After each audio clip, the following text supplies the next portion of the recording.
Nobody actually told me it was an anti-gravity craft, but the way it was operating and the way it could lift up by itself, we watched it, it had to be. I know for a fact that that craft was piloted by Air Force pilots. It was based on an extraterrestrial craft that we'd had, and it was reverse engineered, and I met the president. I never talked to him about this subject, but he knew something because he said to me, I know you work on some very interesting things out there. One of our members of our former intelligence group was a Secret Service agent. He was a Secret Service agent for some years, and then he went over to the CIA. And he told us that one of the most fascinating things about Reagan was he believed, and he was briefed. He didn't see it or know it, but he knew of others, Secret Service agents, that told him that when he took office on January, whenever it was, 20th, whenever, of 81, he immediately asked for a briefing. Before the Iran, we still had hostages in Iran. Before the Iranian, he even addressed that issue, he says, I want to be briefed on everything we have on UFOs. He sat in the Oval Office and said that. And they said, yes, Mr. President, we'll do that. So he knew, he was never there when he was briefed, but he knew of it. I went to Washington to get an award for something I did, which is still somewhat classified. And I met the president. I never talked to him about this subject, but he knew something because he said to me, I know you work on some very interesting things out there. And that's all I said. We didn't go, I didn't have a whole lot of time. We're in the Oval Office for, maybe 2 minutes or 5 minutes, whatever it was. He gave me something, and he gave me presidential cufflinks. And I knew I knew what he was talking about. He never actually said anything, but I knew that he knew, which was nice because you recognize, you think, wow, what you're doing, what I'm doing out there is being briefed all the way up. There was a UFO cover-up live that was aired in October of 1988. I don't remember what channel, but and a year before, in August of '87, myself, Dr. Kit Green, Dr. 𝗪𝗪𝗕𝗦𝗧𝗘, Ernie Keller-Strauss, Carl Dale, several of us, and Robert Collins went to Dayton, Ohio, and had a meeting in a room. And this producer who produced the UFO cover-up live was there, and he wanted to interview us all. And most of them said no. I said, well, what do you want to talk about? He said, I want to talk about this UFO thing. I said, I won't do it on camera. Well, we sat down in a room, in a hotel room to do the interview. He interviewed me. He gave me a list of questions first, and he said, "Read the questions. Do you have any problems with any of those questions?" I said, "No, I don't have any problems with it." Well, yeah, actually there were a few that I said I can't talk about this and this and this. I think 3 or 4. Anyways, he interviews me. There was one cameraman and him, and he said he would turn the camera off and say, Can you actually elaborate more, or what he was trying to do was tell me what to say. And I told him right away, I'm not going to play your games. I'm going to tell you what I know and what I did. I'm not going to tell you about anything else. I'm not going to tell you anything classified. I'm going to tell you about the Kirtland incident and about what I saw, but that's it. So he put me on back, and maybe another 5 minutes, wasn't much more than that. And he started that again. I said, you know what? I'm terminating this. And I walked out of the room. Now, on the UFO Live, they have somebody that they claim to be me. And the beginning of it, the first probably 30 seconds, is in fact me. It blocked out. But everything else was dubbed in. Somebody else was talking for me. And that really upset me. And of course, then they say, well, you were live. You were there live. Impossible.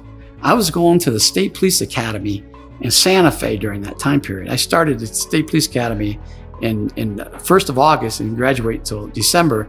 on that particular night, I was isolated inside that dormitory and not even able to watch the let alone being on it.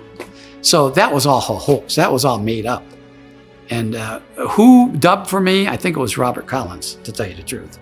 But and almost positive that was him. And by the way, Robert Collins and I are not friends at all. Absolutely not friends.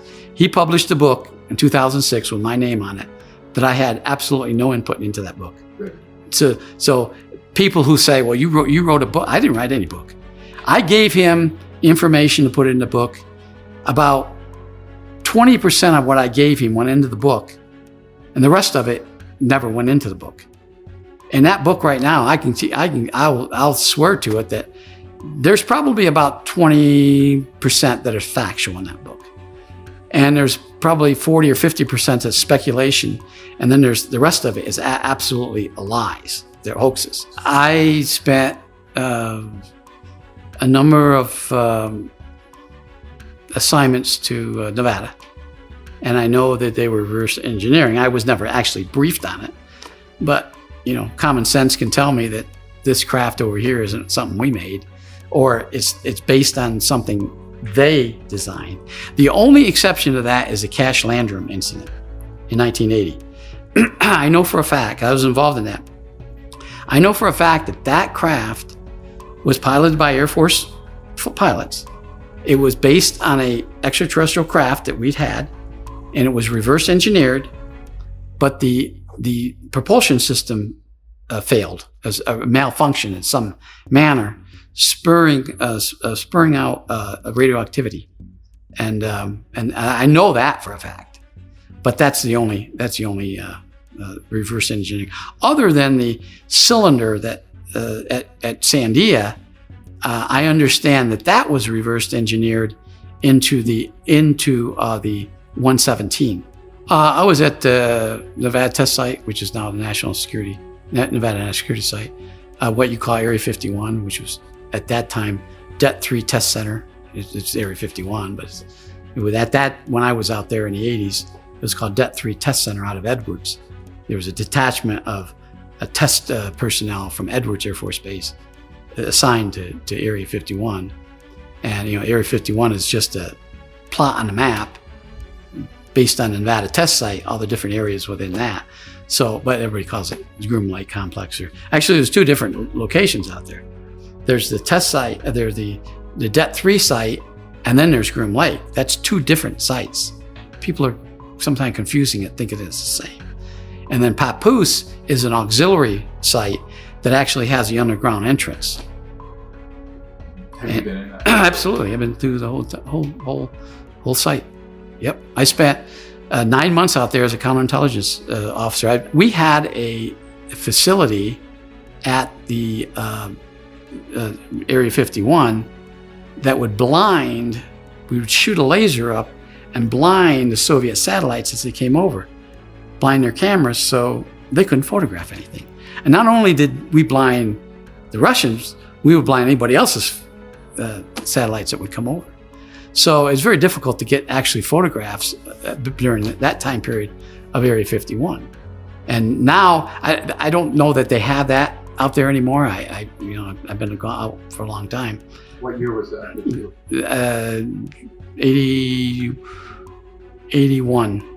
81 and 85.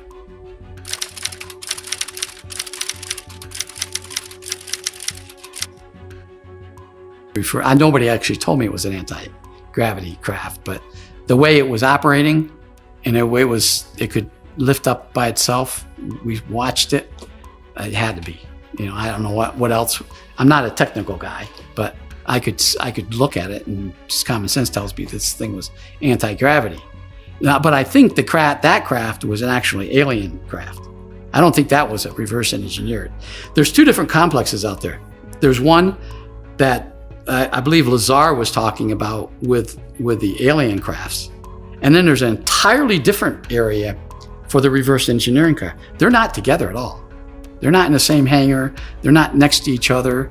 They're in different locations. The underground crafts, the underground facility housed the extraterrestrial crafts.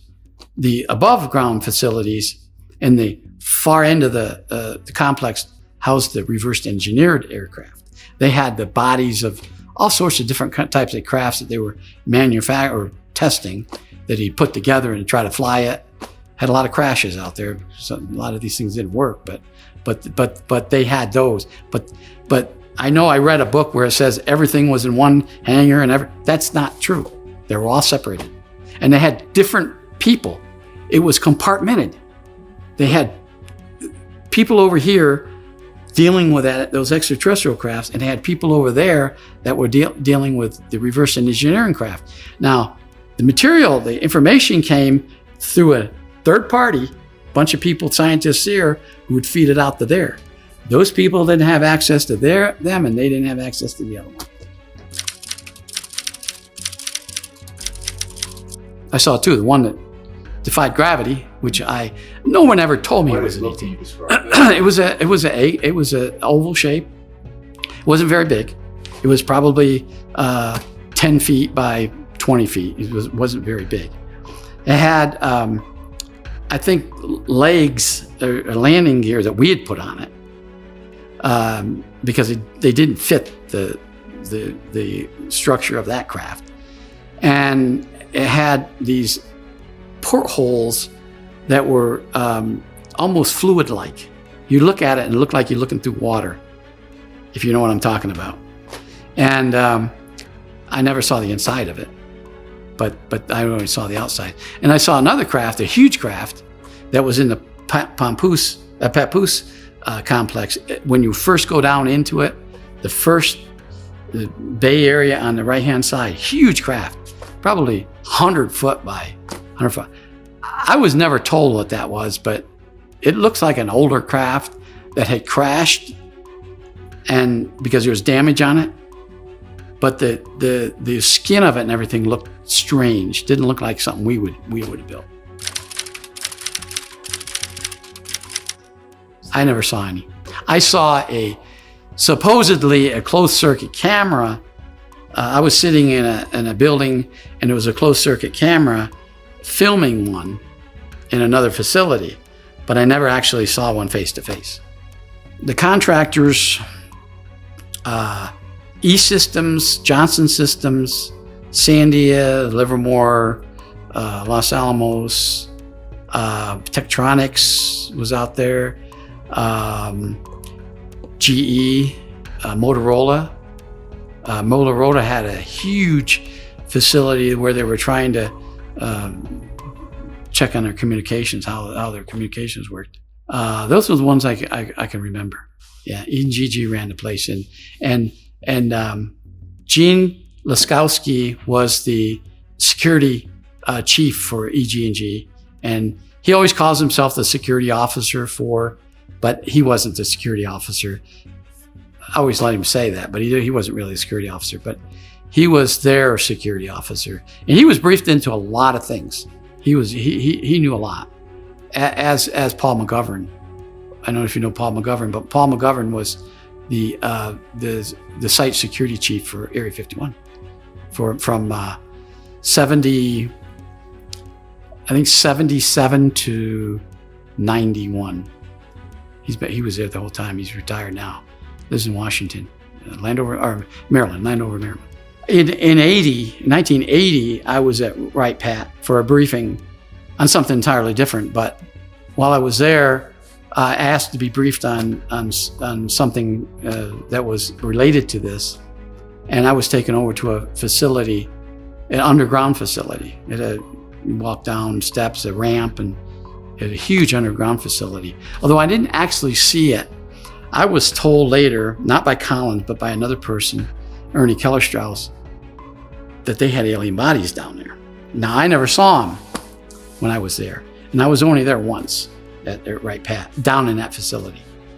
So what Collins talked about, those tunnel complexes, they probably are real. I mean, they probably had tunnels down there, and I was told that. In fact, I read something in a classified manual once a few years later about them. Right Pat. Yeah, underground facility. Yeah, you go in Papoose, You go down the ramp. It's a circular, no, actually like a horseshoe, and there's branches off each one of those. There's certain areas. It goes all the way around to the main cantonment area of Area 51, and it comes out on the southeast corner of the southwest corner of Area 51 near Hangar 7. It comes out of there, but along the way there's elevators, and there's compartmented shafts that if you don't have the right badge, you can't, and they're all exchange badge systems, that you can't get into some of these. You only get into certain ones. Like I was saying before, if you're working on the alien craft, you're not going to be able to work, you're not going to be working on the other craft. So The man-made. Yeah, the man-made crafts, yeah. The Soviets were just as curious about the phenomena as we were, and that one of the essential, we call them essential elements of information, which you ask a spy. Some things that the government says you have to ask these spies to get this information. One of the first things that the Soviets will, if I'm trying to recruit you, and you're in the Air Force or the military, is what does the government know about UFOs? I want to know. We want to know. KGB wants to know, and that's something that's fascinating. And so when we recruit a Russian, we ask them the same thing, and then they tell us, oh, the KGB knows this, and so that's something that was fascinating to me, that the Russians were just as interested as we were, and probably just as involved. I was involved with the Germans on the subject when I was stationed in Germany. The BND, the German equivalent to the CIA, the BND, Bundesnachrichtendienst is what they call them in German. But only one particular incident that happened in around a nuclear weapon storage area where something entered it, cut a fence, got in, didn't actually get into a bunker. And that's something that we briefed, but we could never connect it, although there was a sighting of a UFO over it, but we could never connect them. That was the only interface I had with with the Germans. Well, I think the most convincing case that I've ever even been involved with has never ever been made public, and that was the incident up in Utah some years ago. There was a guy that lived in a remote trailer just outside Dugway Proving Grounds, and he was a photographer. He'd worked as he was in the Army as a photographer, and he retired from the Army, and he went to work for. No, I'm sorry, he didn't retire from the Army. He just got out of the Army, and he went and worked for Dugway Proving Grounds as a photographer. He was never married. He was an orphan.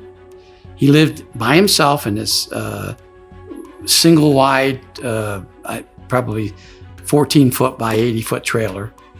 He had built some sheds and stuff around it. OSI at Hill Air Force Base called me and said, we got this guy that lives in this remote area up by Dugway that sent us all these photographs of UFOs. He said, and we don't really have anybody up here that's, and this was like 84, latter part of 84 or first part of 85. We don't have anybody up here that can really, talk to this guy intelligently. Could you come up here? Because they didn't have a 9Q. A 9Q is a OSI designation for somebody that investigated these things. So I went up there. I talked to my boss. He said, yeah, go up there, whatever you want to do. I went up there, flew up. We went out and visited this guy. This guy was not a very intelligent person. He had a lot of common sense, but not well educated. He only went to 8th or 9th grade, but there wasn't anything he didn't know about cameras to take pictures. He learned this all on his own. I mean, the Army taught him, but then for years at Dugway, he took pictures of things out there. He showed us a book of all these photographs and these creatures. And we were saying, where did you get these things from? He said, they've land out here. He said, they land out here?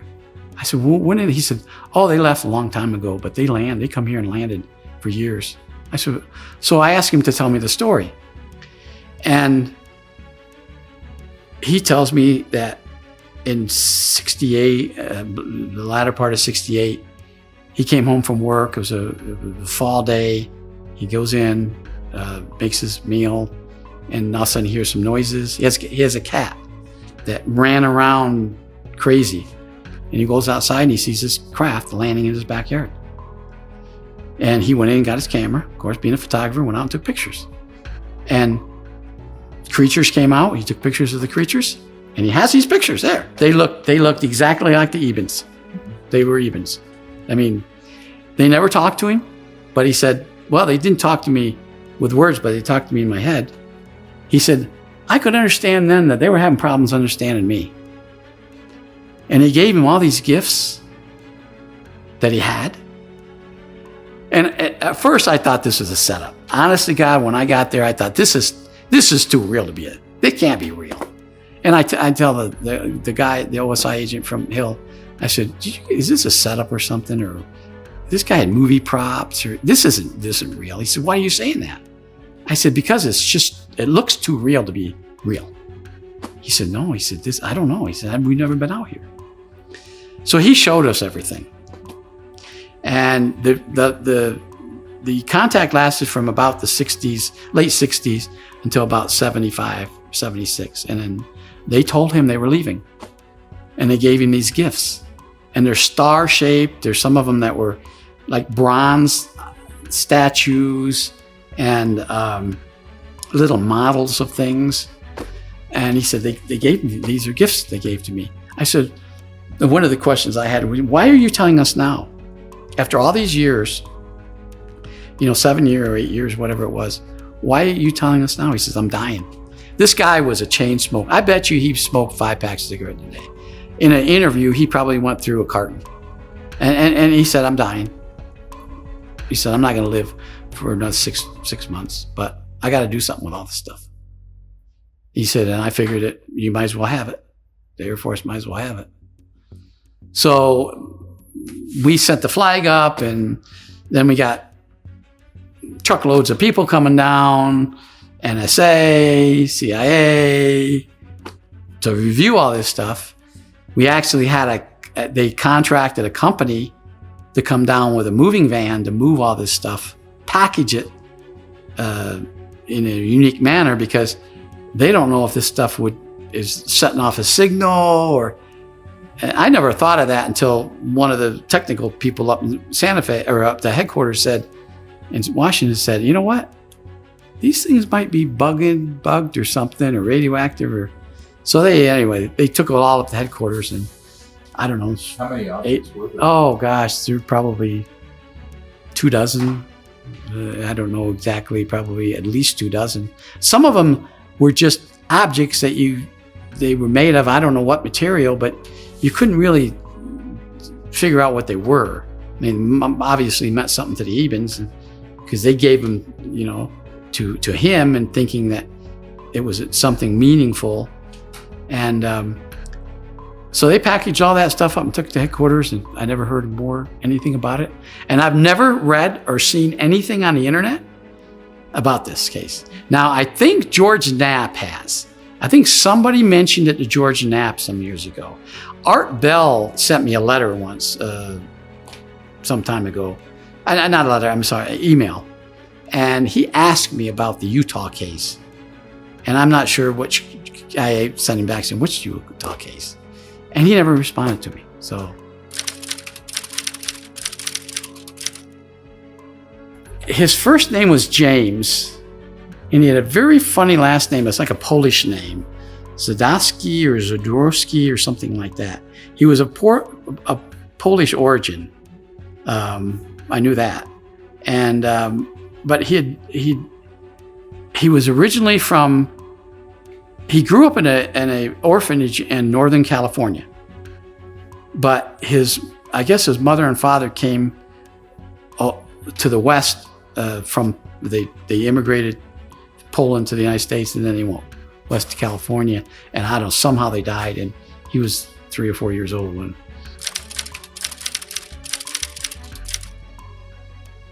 Some of them were shaped like a heart, a bronze heart with some calligraphy inside of it. And some of them were just statues of, almost like ceramic statues of something, maybe a god or something. You couldn't really explain. They were small. Some of them were this big, and some of them were real big. And there was another one he had was a wreath, almost like a wreath. And there were different symbols around this wreath. And in the back of it, they had these appendages that came out, maybe to put it on a stand or something. I could never figure it out, I'm sure. And I only saw them when one time that he showed them all to us, and then when we came back to package everything up, to send them up. So they're up in CIA or DIA or someplace.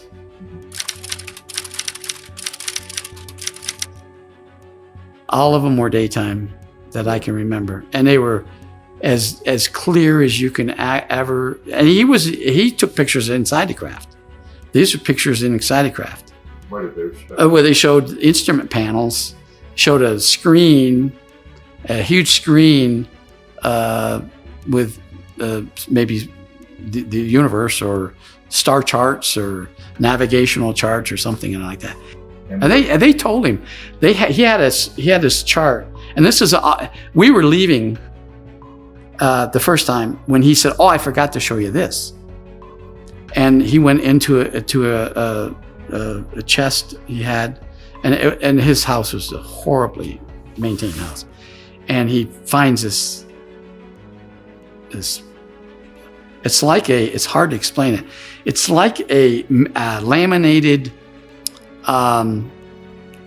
paper that has these lines through it, and he unfolded it, and he said, "Oh, this is where they came from." Well, there's no references on it, so you know, where is this? He didn't know. He said, "But this is a chart they gave me," and that's the only thing that we actually took back that day with us. And then we, of course, came back later and get everything. And I don't know what they ever figured out. They don't ever tell us much after that. It goes up. Yeah, it goes up and never comes down.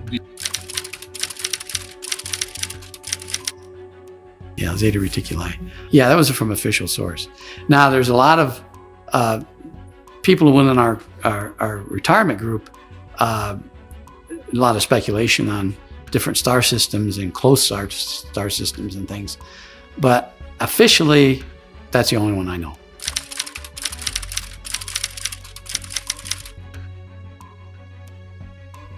We did do that, yes. OSI did that. There was a special group out of the 7602nd Air Intel Wing at Fort Belvoir that came out and did that. They had these people that had maybe some sort of defects, anatomical defects that were brought in to fool people into thinking they're aliens. Yeah, I can't give you any specifics because the program is still classified, and they probably still doing it. I wouldn't doubt it. They were still doing it. There was a special, a highly classified operation that occurred in Tacoma, Washington, in I'm saying maybe 86 or 87. That was exactly. It was at the a naval base in Seattle. I think it was Whidbey Island Naval Air Station. I think, but anyways, it was a naval air station up there where these civilians got onto the base and got into something, and they saw something they weren't supposed to see, and this group came out and went into their home and scared the dickens out of them and staged an alien. Yeah, exactly. It's very sensitive. Very sensitive. Yeah, that and some of the other things that we did in recruiting people. We one of the things that you want to do to protect a base is recruit people outside the base to report into the base. So when I was at Kirtland, we had, I didn't do this, but we had a whole group of we call them swindlers, who could recruit anybody. And they went out and recruited primarily press people, because they're the ones that are going to know first. So every news agency, every television, radio station in the Albuquerque or Santa Fe area had our snitches in there. So we knew, and we paid them. We paid them good money. One of the reasons you get the people is you pay them, and that was controversial. That was somewhat controversial. Do you know of national media that have had? Oh, yes, yeah. I'm not going to name them, but we had one. We had one out of, she was recruited out of a local station here in Albuquerque, and then she went on to a national NBC, and she was still. She told us everything. She was. We didn't handle her. Somebody closer to, I think she would say out of Washington handled her, but she was. She would tell us things that were going to happen.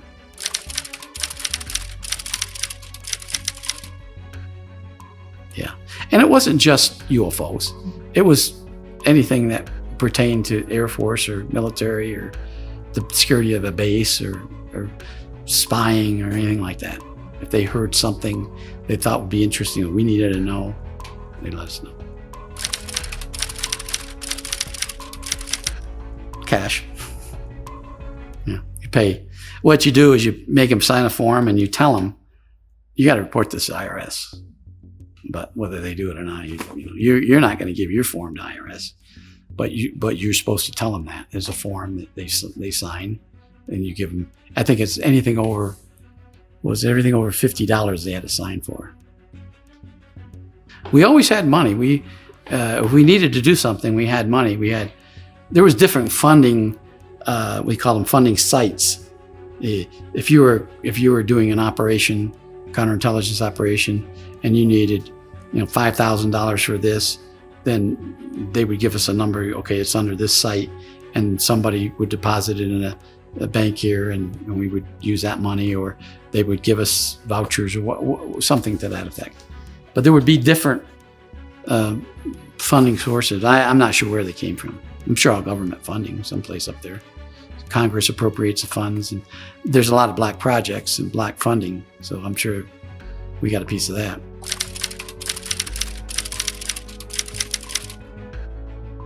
Bechtel was in charge of security and operations at a number of facilities, including the Nevada test site. And one of their chief security officers was a former colleague of mine who worked at Kirtland with me. And Bechtel, there was a lot of experiments done at the Nevada test site, which is, of course, now the Nevada National Security Site, regarding UFO research of alien reverse engineering. Well, they were trying to. I think Sandia Labs had a project, had funding to delve into this time travel, whether you could go back in time or forward in time, and they built facilities out there to test different things. Huge magnets. I think they had one of the underground magnets, and they were shooting lasers and things through them, trying to open up a fabric of space in order to do time travel. And I watched a number of those things. I was briefed on a counterintelligence project out there, but I don't know whatever the outcome of it was. I don't know if they ever figured it out or not.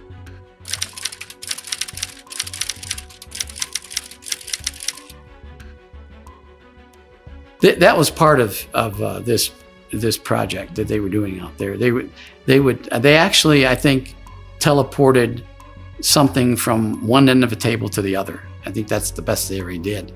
But and maybe that's all I know. Maybe they did more that I wasn't aware of. I actually saw a craft flying above Groom Lake that did things that you couldn't do with a conventional aircraft. Speeding, going 1,400 miles an hour and stopping and changing angles. and then going straight up and stopping and coming back down. And this is a big aircraft. This was one of these oval-shaped alien crafts that they were testing out there. And this was in '87. I don't, you can look at it and you could just tell, but just conventionally, because common sense tells you that how do they do this stuff? It can't be a conventional craft. They can't use conventional means to do this. It has to be anti-gravity or something, because it would kill a pilot. I mean, I had a pilot standing next to me who had been a fighter pilot for years, flew F-106s, and he told me there's no way in the world a pilot could have survived that. The G-forces. The G-forces, yeah. And stopping. He said, accelerating isn't bad, but you got to stop. When you stop, it's going to break your body to pieces. I never saw it land, so I don't know. Only the Cash Lander. I actually interviewed him. Or there were 4 of them. I mean, the two pilots. There was a systems officer that was handling the equipment, and then there was I can't remember what the 4th person did. He was a navigator or what he was, and I interviewed them, and everything that could have gone wrong. It took off fine from Nevada and flew perfectly, but when it was going to an airbase. I can't remember which airbase it was. Some airbase in Texas. I think it was Webb Air Force Base in Big Springs, I think it was. Yeah, I'm pretty sure it was Webb. And when they tried to slow it down, that's when the problems happened. And then they cut power, and so many things went wrong that they almost crashed. They called for rescue helicopters. They thought we were going to crash. So these helicopters came out, but they finally got it going again. And they landed at some place. Apparently it was just past where they spurred all this radiation on those 2 or 3 people, or however many it were. And then they flew it back to Nevada. It was pretty huge. It was one of those big ones. It was not a saucer shaped. It was more huge oval shape. It was reverse engineered. Yeah. They trained 9 months before they ever flew it. And then they trained another, I can't remember how long, 4 or 5 months, flying it all around Nevada. And it worked fine. But the problem is it's a reverse engineered alien craft with one of our nuclear propulsion systems. Well, that wasn't refined because they couldn't figure out how to reverse engineer the aliens. They got it to work at times, but they couldn't manipulate it the way they needed to for a human pilot to fly it. So they had to put one of our propulsion system in it, and it malfunctioned. And they trained, and there wasn't any. The pilot told me they were flying, and everything seemed. They were flying at a high altitude. I can't remember what altitude it was. Flying perfectly fine, no problems whatsoever, until they slowed down. He said, and then hell broke loose. And then the system just malfunctioned, and they had this something that was supposed to throw thrust, but the thruster was moving all around, and they had a filter, some kind of filter that was supposed to filter. That didn't work. That didn't come down.